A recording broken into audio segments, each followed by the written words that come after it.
말씀 보시겠습니다.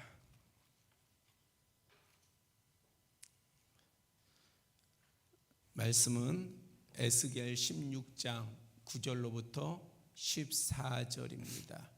구약 성경 1169조 에스겔 16장 9절서부터 14절까지 봉독 후에 우리 오늘 청년부 찬양팀이 특송을 해 주시겠습니다. 성경 봉독 드립니다. 내가 물로 내 피를 씻어 없애고 내게 기름을 바르고 수놓은 옷을 입히고 물돼지 가죽 신을 신기고 가는 배로 두르고 모시로 덧입히고 폐물을 채우고 팔 고리를 손목에 끼우고 목걸이를 목에 걸고 코고리를 코에 달고 귀고리를 귀에 달고 화려한 왕관을 머리에 씌웠나니 이와 같이 내가 금 은으로 장식하고 가는 배와 모시와 수놓은 것을 입으며 또 고운 밀가루와 꿀과 기름을 먹음으로 극히 곱고 형통하여 왕후의 지위에 올랐느니라. 내 화려함으로 말미암아 내 명성이 이방인 중에 퍼졌음은 내가 내게 입힌 영화로 내 화려함이 온전함이라. 나 주 여호와의 말이니라. 뭐죠?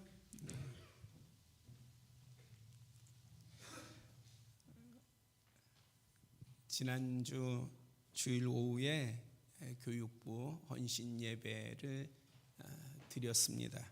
우리 청년부 찬양팀이 오후 예배는 찬양을 인도하고 있습니다. 제가 우리 교회의 자녀의 세대를 볼 때에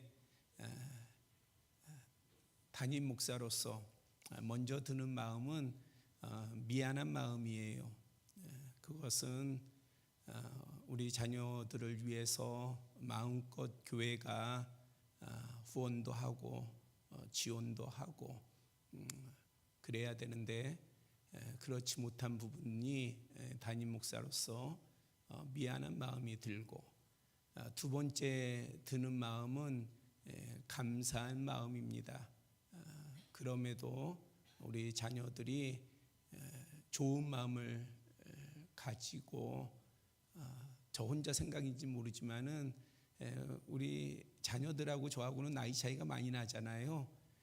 그런데 우리 자녀들이 뭐 일명 속된 말로 꼰대라고 하잖아요.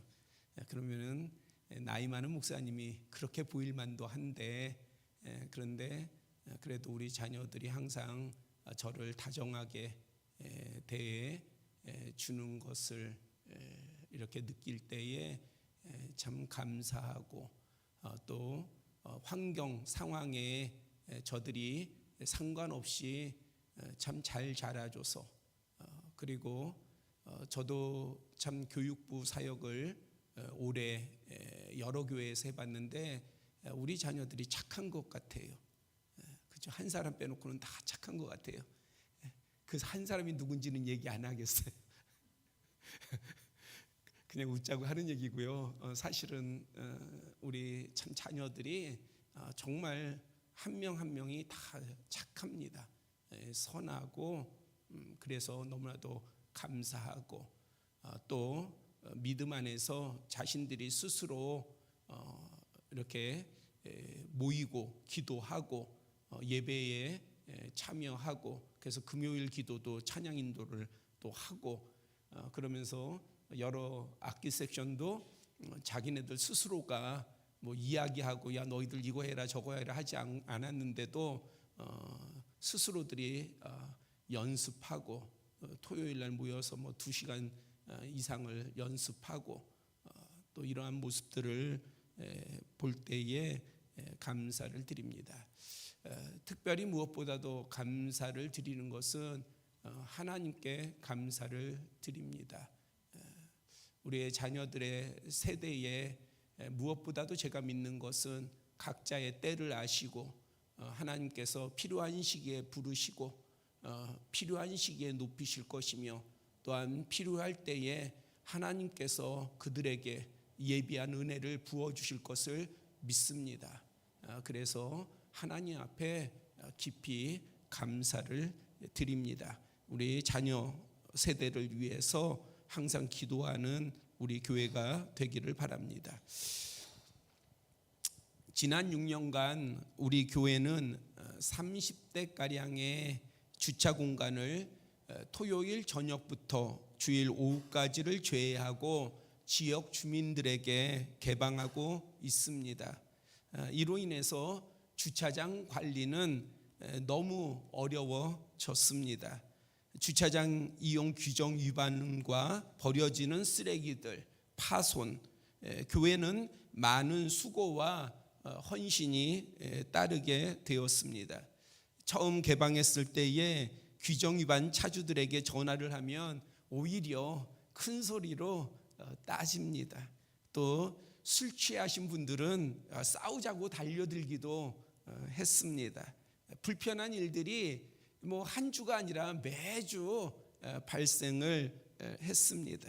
그러면 다툼을 피하고 또 몇 주간 주차장을 폐쇄하기도 했다가 다시 개방하고 또 위반 차량들에 대해서는 감사를 바라지는 않습니다.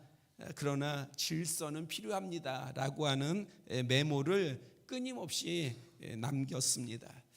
개방한 지 6년이 지났습니다. 지금 이용하시는 주민들은 대부분 규정을 잘 준수를 해 주십니다. 혹 어기면 실수예요. 일부러 그러시는 분들이 이제는 없어요. 혹 잊어버리고 규정을 위반하면 죄송하다고 하면서 다수의 주민들은 교회에 감사를 표하고 있습니다. 몇 번 제가 들었는데 뭐 제가 이제 주차장 쪽을 지나다 보면 제가 목사인 줄 모르고, 왜냐하면 제가 밖에서는 또 양복을 제가 잘 안 입잖아요. 그러니까는 목사로 보이지가 않다 보니까 주차장에서 나오면서 뭐 가족들이 나오기도 하고 또 몇 사람들이 나오기도 하고 거기 서 있기도 하면서 이렇게 얘기하는 거를 가끔 듣습니다. 그러면 여기 주차장 개방하고 뭐 그런 얘기를 하고 교회가 그래야지 뭐 그러기도 하면서 그런 말 안에는 그래 우리가 잘했다, 우리가 잘 선택했다라는 그러한 생각도 듭니다. 선하고 남에게 유익을 베풀고 섬기는 일, 참 좋지 않아요? 그런 일일지라도 때로는 오해를 받기도 하고 거북한 일을 당하기도 하며 지속적인 희생과 수고가 요구되기도 합니다. 그런데 한번 생각해 보세요. 좋고 선한 것이 주어질 때는요, 누군가의 헌신이 배어져 있는 것입니다. 자녀들이 뭔가 좋은 환경 가운데서 잘 자라는 것은 그 안에는 부모의 헌신이 있는 것이고요. 아무튼 좋고 선한 것에는 누군가의 헌신과 희생과 또한 고생이 담겨 있는 것입니다. 주님의 거룩한 공동체인 교회도 교회답기 위해서는 지체들의 지속적인 헌신이 유지되어야 합니다. 어제 교회 카페에 올해 등록하신 우리 성도님들 또 함께하며 기쁨구역 성도들이 많이 모여서 교제를 하더라고요. 그래서 제가 어쩐 일로 이렇게 많이 모였어요? 하고 물었습니다. 그랬더니 답이 식사 당번일 때는 항상 이렇게 모여요, 이렇게 답하시더라고요. 그래서 제가 좋은 아이디어를 제안했어요. 기쁨구역이 매주 식사 당번을 맡으면 그렇게 매주 잘 모일 거 아니에요. 기쁨의 계절을 할 거 아니에요. 그랬더니 우리 구역장인 김은영 권사님이 깜짝 놀라면서 벌떡 일어나가지고 아니라고 절대 아니라고 그렇게 거절을 하더라고요.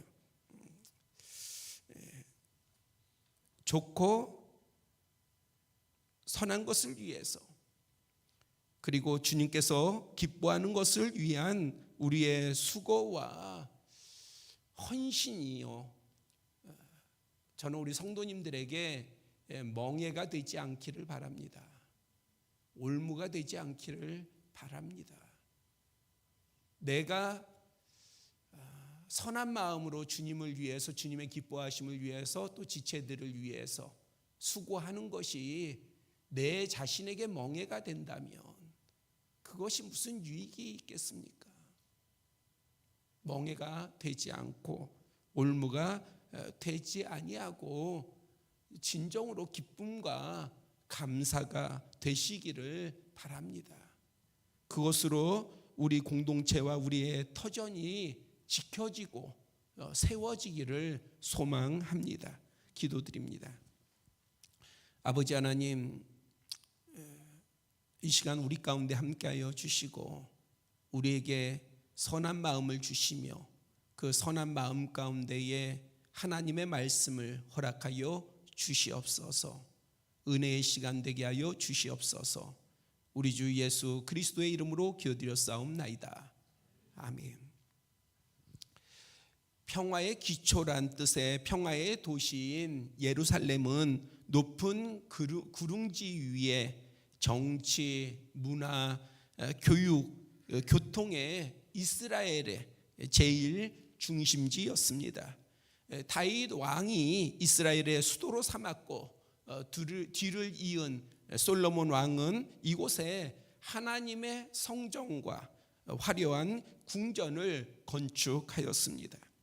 예수님 당시에도 예루살렘은 메시아 그리스도의 주요 활동 무대여야 했고, 예수님께서는 예루살렘을 주 배경 중 한 곳으로 사역하신 후 그곳에서 왕으로 입성하셨고, 또한 인류를 위해 그곳에서 십자가에 죽으셨으며 사흘 만에 부활하신 후 그곳에서 승천하셨습니다. 예루살렘은 이스라엘 나라의 중심지 이상의 신앙과 신학 그리고 믿음의 사람에게는 영원한 주님의 도성을 연상할 수 있는 상징적인 그러한 장소였습니다.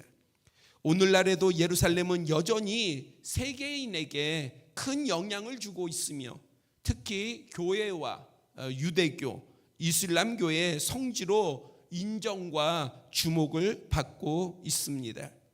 그런데 오늘 본문에 앞선 3절로부터 5절을 보면 예루살렘이 이렇게 중요한 상징과 지경이 되기 전에 상태에 관해 설명하고 있습니다. 내 근본과 난 땅은 가나안이요, 내 아버지는 아모리 사람이요, 내 어머니는 헷 사람이라. 네가 난 것을 말하건대 네가 날 때에 네 배꼽줄을 자르지 아니하였고 너를 물로 씻어 정결하게 하지 아니하였고 네게 소금을 뿌리지 아니하였고 너를 강보로 싸지도 아니하였나니 아무도 너를 돌보아 이 중에 한 가지도 네게 행하여 너를 불쌍히 여긴 자가 없으므로 네가 나던 날에 네 몸이 천하게 여겨져 네가 들에 버려졌느니라. 이렇게 기록하고 있습니다. 즉 예루살렘은 처음부터 주님께서 구별하여 세우신 평화의 기초요, 거룩한 도성이요, 이스라엘의 가장 중요한 중심지가 아니었을 뿐만 아니라 창세기 10장 16절에는 오히려 노아의 아들 가운데에 저주받은 함의 후손의 지경으로 거룩하지도 존귀하지도 않은 미천하게 들에 버려진 그러한 곳이었습니다. 언제요? 하나님께서 구별하시기 전에, 하나님께서 택하시기 전에, 하나님께서 인정하시고 세우시기 전에 예루살렘은 그러한 곳이었습니다. 더욱이 여호수아의 가나안 정복 때 예루살렘은 정복되지 않았습니다. 그래서 이곳은 상당히 오랜 기간 동안 이스라엘에게 큰 고통과 시험을 주는 그러한 땅이었습니다. 이러했던 예루살렘을 하나님께서 택하셨습니다. 구별하셨습니다. 그리고 이 예루살렘을 존귀하게 세우기로 작정하셨습니다. 6절에 보니 너는 피투성이라 살아있으라 당부하였고, 그러니까 그가요 정말 연약하고 그 다음에 갈기갈기 찢겨져 있고 아무도 돌보지 않아서 그래서 버려진 그러한 상태로 있었을 때에 하나님께서는요 그에게 메시지를 주시기를 야 인내해라, 참아라, 견뎌라. 그것은 무슨 것을 뜻합니까? 야, 너 참고 견디면, 너 인내하면, 너가 너 자신을 포기하지 아니하면 내가 늦지 않은 때에 너를 택할 것이고 너를 세울 것이고 너를 존귀케 하시겠다라고 하는 그러한 의미가 담겨 있는 거예요. 너 조금만 참아라. 너 살아있어라. 너 살아있어라. 우리는 뉴스를 통해서 많은 사람들의 죽음의 소식을 전달받습니다. 그 소식들이 다 전해지지 못할 정도로 많은 사람들이 세계를 따질 필요 없이 우리나라에서요. 수십 명의 사람들이 하루에 수십 명의 사람들이 스스로의 목숨을 끊습니다. 그런데 얼마 전에 참 안타까웠던 것은 11살 된 아이가 스스로 목숨을 끊었어요. 이제는 별 감정이 없어요. 놀라지도 않아요. 그러나 한번 우리가 살펴본다면 너무 안타깝지 않습니까? 11살 된 아이가. 주님은 힘 있는 자에게 그렇게 얘기하시는 게 아니에요. 야, 너 살아있어라. 너 견뎌라. 너 인내해라. 힘 있는 자에게 얘기하시는 게 아니에요. 뭔가 능력 있는 자에게 말씀하시는 게 아니에요. 우리가 때로는 정말 힘들고 정말 어렵고 그냥 내려놓는 게 편하겠다 그렇게 여겨질 때에 우리 살아계신 하나님은 내가 내 자신을 포기할지라도 우리 하나님은 우리를 포기하지 않으셔요. 상한 갈대를 절대 꺾지 아니하셔요. 꺼져가는 등불도 끄지 않으셔요. 하나님께서는 말씀하십니다. 너 살아있어라. 너 견뎌라. 8절에는요 주님의 옷으로 덮어 벌거벗은 것을 가려 주셨습니다. 그리고 이어진 오늘 본문은요 하나님께서는 작정하신 바에 따라 세세하게 예루살렘에게 개입하셨습니다. 어떤 예루살렘이요? 버려진 예루살렘이요. 아무도 관심 갖지 아니하는 예루살렘이요. 쓸모없는 예루살렘이요. 그 예루살렘에게 하나님께서 세세하게 개입하셨어요. 금, 은으로 장식하고 가는 배와 모시와 수 놓은 것을 입으며 또 고운 밀가루와 꿀과 기름으로 먹음으로 극히 곱고 형통하여 왕의 지위에 올랐다. 그러니까 버려진 것에서 왕의 지위에 오르는 이 사이에 얼마나 우리가 그냥 계산해 본다면 얼마나 큰 간격이 있습니까? 누구도 예상할 수 없는 거잖아요. 누구도 상상할 수 없는 거잖아요. 그런데 이 놀라운 간격에 누가 개입하셨냐? 하나님이 개입하시니까 그 버려진 땅이 왕위에 오를 정도로 귀하게 존귀하게 세워졌습니다. 누구에 의해서요? 하나님에 의해서. 이어진 본문 14절에는요 네 화려함으로 말미암아 네 명성이 이방인 중에 퍼졌음은 내가 네게 입힌 영화로 네 화려함이 온전함이라 선포하셨습니다. 예루살렘이 된 것은 스스로가 아니라 하나님의 긍휼하심과 은혜와 섭리가 있었던 까닭이었습니다. 이와 같이 우리 한 사람 한 사람도요 우리가 하나님의 자녀가 되었잖아요. 하나님의 자녀가 된 것이 얼마나 귀한 것인지 우리가 생각하는 것보다 더 귀한 거예요. 틀림없어요. 그것은 예수 그리스도의 구별된 믿음의 청지기요 지체가 우리는 되었습니다. 그런데 이렇게 된 것은요, 우리 자신의 의와 능력과 부와 신분과 지식 그리고 선택과 결정이 아니라 주님의 놀라운 긍휼과 은혜와 부르심 까닭입니다. 내가 하나님의 자녀가 된 것, 내가 하나님으로부터 부름을 받은 것, 그리고 내가 영원한 하나님의 나라의 소망을 가진 것, 그것은 내가 지식이 있어서가 아니에요. 내가 착해서가 아니에요. 내가 의로워서가 아니에요. 내가 가진 것이 있어서가 아니에요. 내가 결정을 잘해서가 아니에요. 내가 선택을 잘해서가 아니에요. 하나님의 은혜가 없었다면, 하나님의 구별하심이 없었다면, 하나님의 섭리가 없었다면 우리는 결코 될 수가 없어요. 우리에게 몇 천억이 있다 할지라도 하나님의 자녀가 될 수 없어요. 그것으로 하나님의 자녀의 신분을 살 수가 없습니다. 하나님의 은혜가 있었기 때문에 그런 거예요. 그러니 얼마나 감사합니까? 이것이 얼마나 감사합니까? 그래서 사도 바울은 고린도전서 15장 10절에서 내가 나 된 것은 하나님의 은혜로 된 것이니 내게 주신 그의 은혜가 헛되지 아니하여 내가 모든 사도보다 더 많이 수고하였으나 내가 한 것이 아니요 오직 나와 함께 하신 하나님의 은혜로다.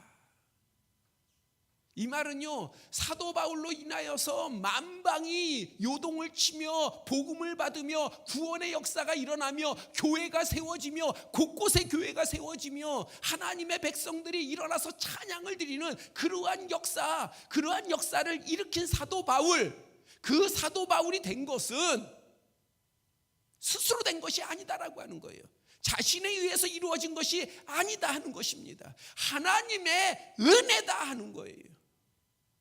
여러분들 하나님의 은혜를 아십니까?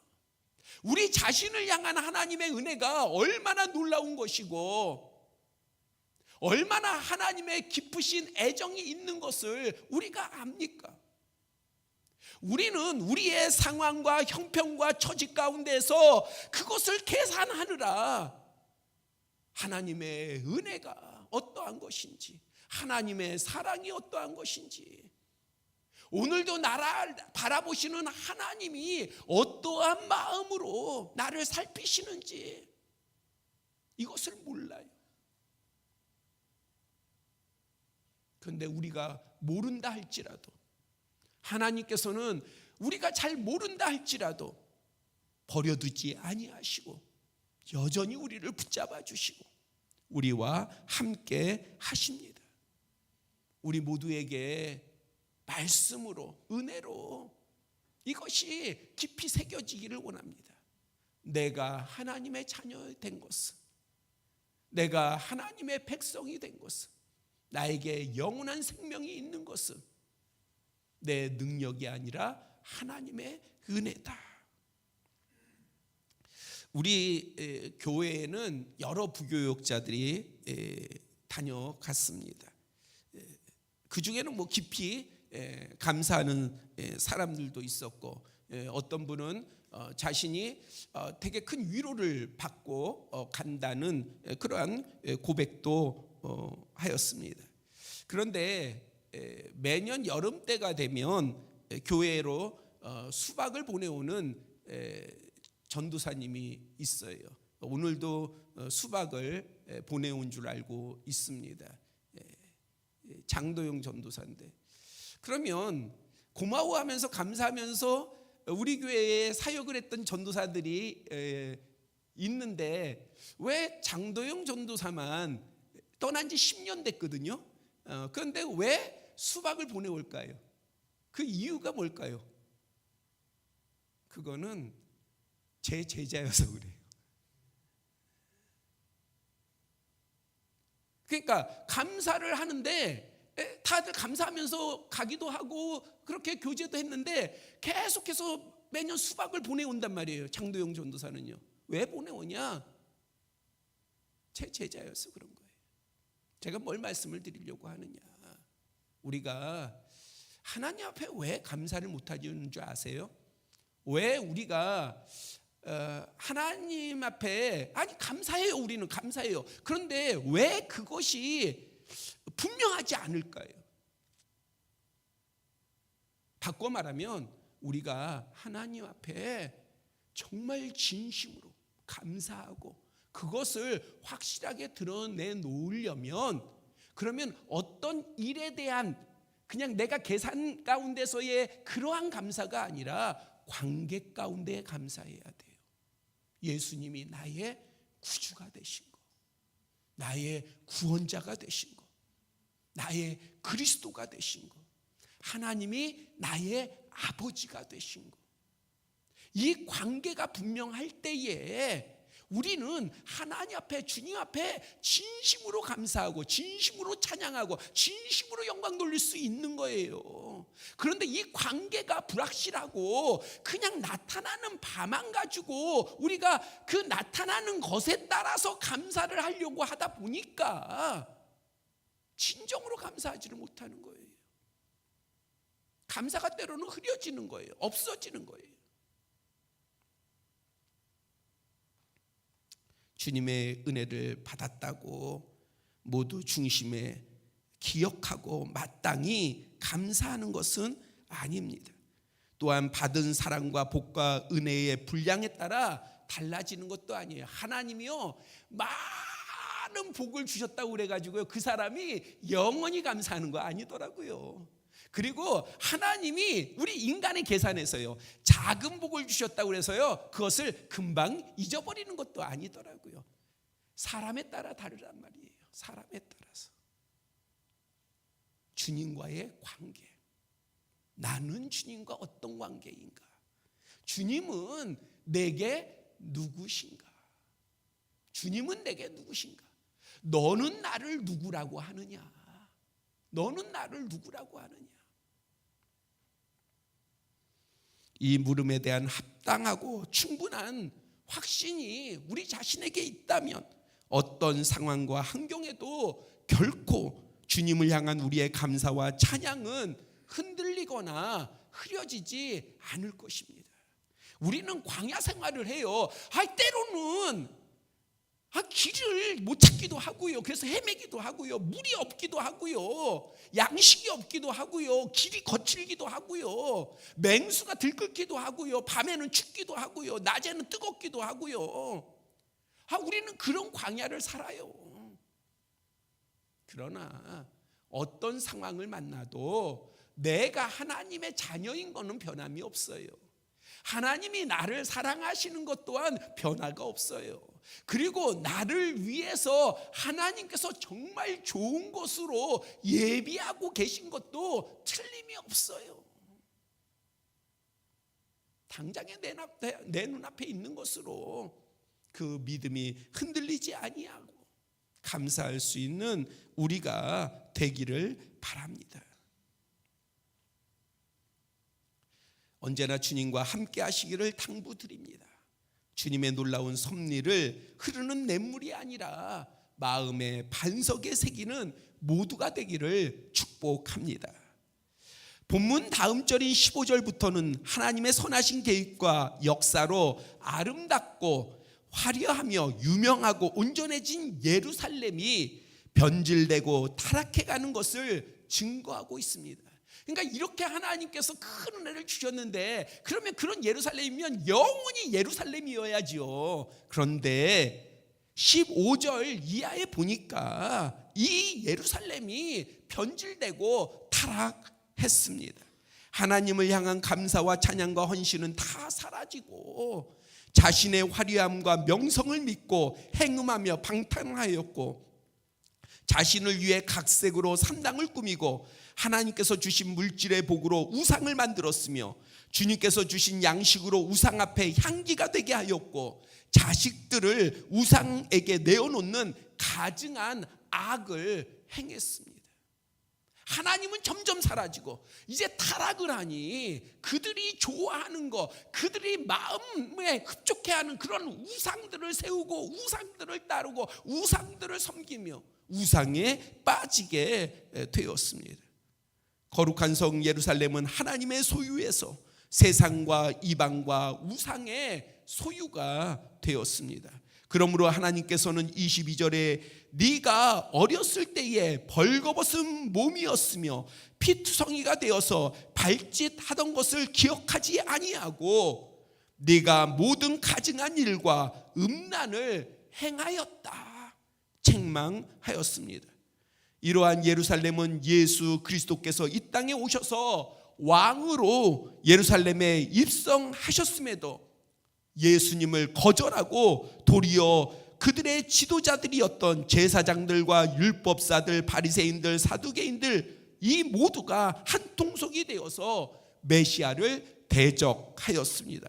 그뿐 아니라 하나님의 아들 즉 예루살렘을 긍휼히 여기시고 품어주시고 거룩한 성이 되도록 세운 예수님을 이방인들의 손에 내어주어 십자가에 못 박았습니다. 본문에 타락한 예루살렘은 결국 하나님의 진노에 따라 바벨론에 의해 솔로몬이 세운 예루살렘 성전과 함께 무너졌고 황폐하게 되었습니다. 그리고 예수님께서 십자가에 죽으신 이후인 주 70년에도 예수님의 선언에 따라 오랜 기간 동안 세운 거대한 헤롯 성전은 로마에 의해 처참히 부셔졌고 예루살렘은 멸망하였습니다. 오늘날까지도 예루살렘은 평화의 도성이라는 이름이 무색하게 세계의 분쟁과 다툼과 갈등의 화약고가 되어 있습니다. 하나님의 긍휼과 크신 사랑, 무엇보다도 부르심과 구별하심을 받은 믿음의 사람인 우리는 주님과 항상 함께 해야 합니다.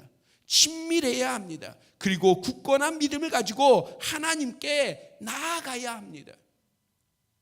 그렇지 않으면 그것이 뭐냐? 타락이에요.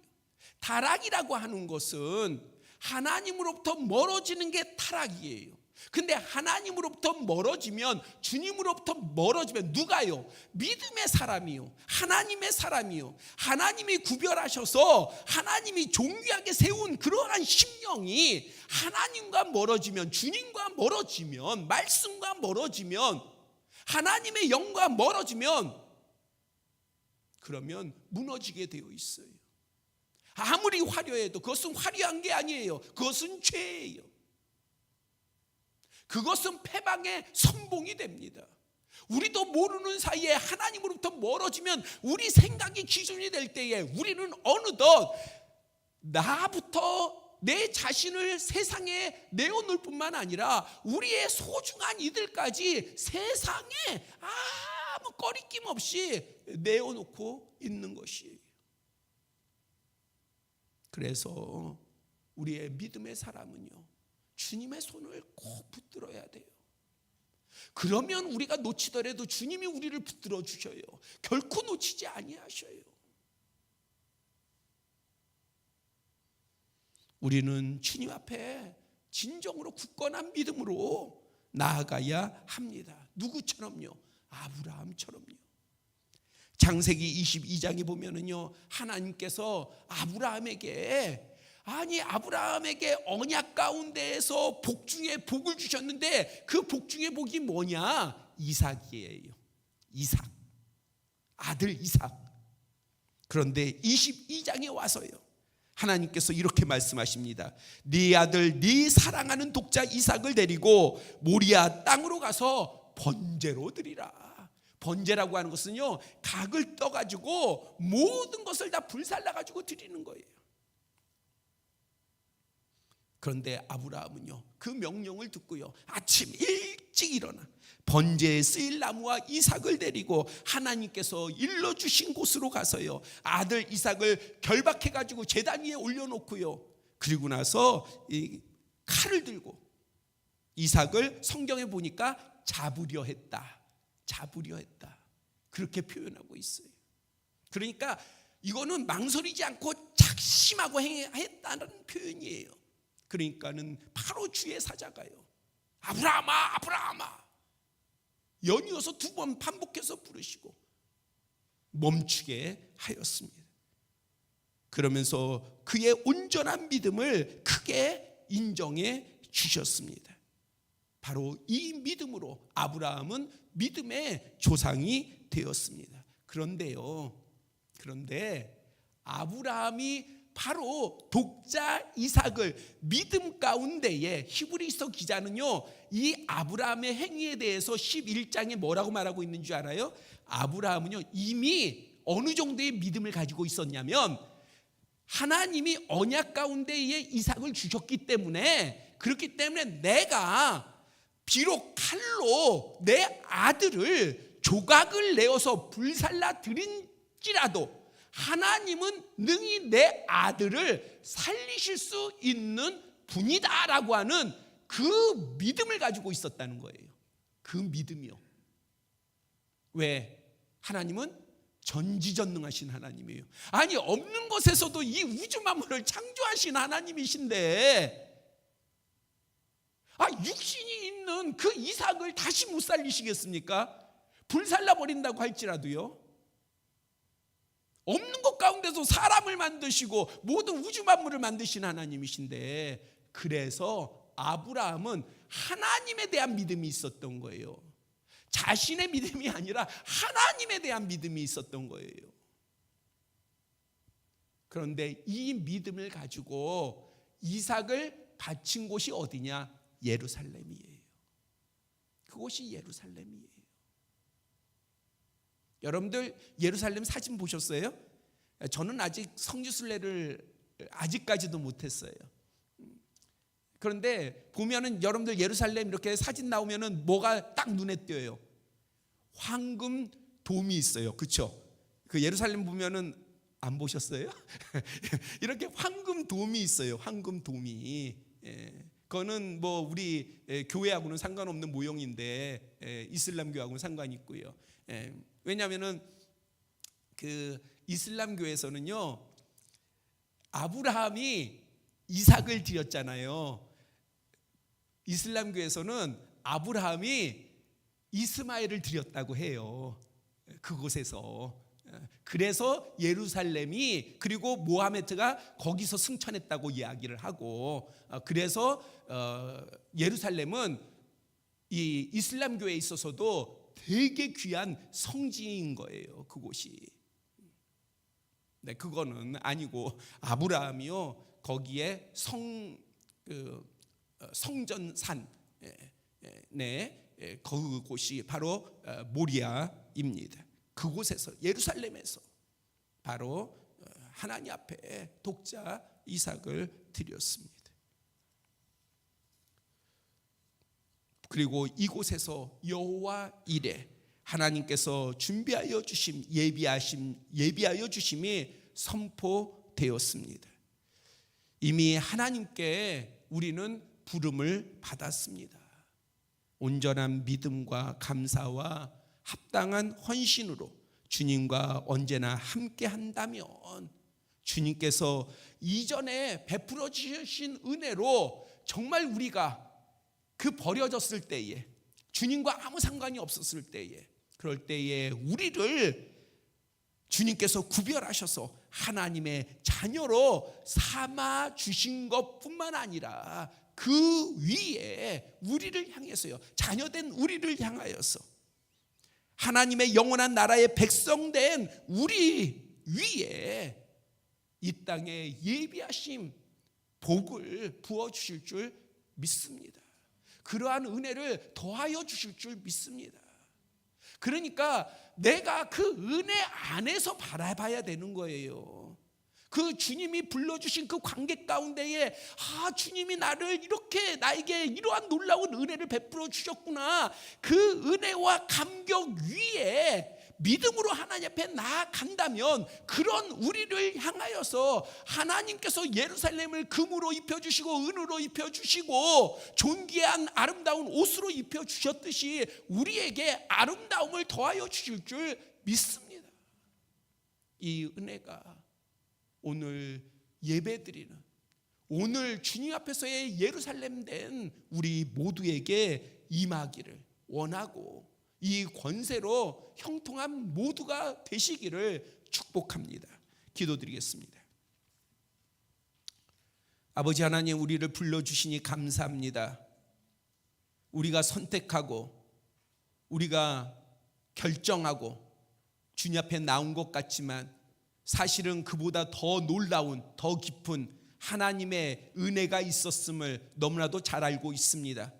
아버지 하나님, 이 고백이 분명하게 하여 주시고 놓치지 않게 하여 주시며 이 고백 위에 우리가 더욱더 믿음으로 주님 앞에 나아가는 까닭에 주님께서 예비하신 은혜와 복이 우리에게 부어지게 하여 주시옵소서. 우리가 이 땅을 살아가는 동안에 주님의 은혜가 끊어지지 않게 하여 주시고 또한 주님의 역사하심이 그치지 않게 하여 주시며 또한 주님의 부으심이 풍성하기를 원합니다. 그 은혜가 풍성하게 하여 주시사 우리의 고백이나 우리의 찬양이 더욱더 날로 높이 고백드려지게 하여 주시옵소서.